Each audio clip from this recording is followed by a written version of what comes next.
years, to 10 years, then magbabayad sila ng penalty na 500,000.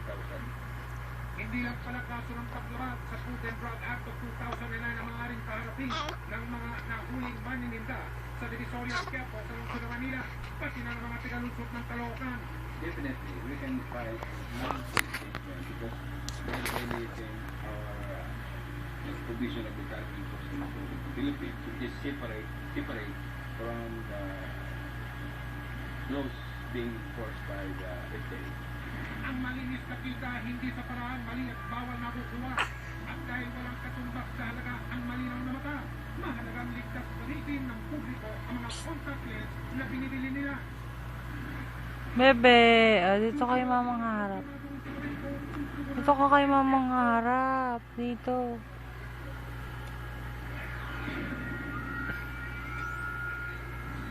Dito na ang heavyweights of May. Ang #1 drama in Korea, Secret Garden. Ang magmamana ng puso ng mga manunood magiging drama ninyo. Mother is obsessed with reality TV, wants to be a star. I just can't believe that she did this reportedly for $200 for a newspaper article. It's similar to from Reality Madness to Reality Madness.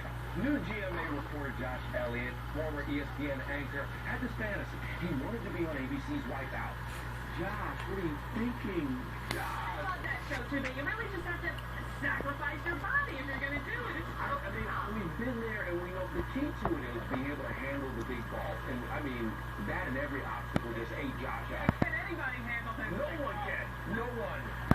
We'll leave it there. Still to come tonight, another on-air personality. Big news today, and that is next. A lot of things happened on this season.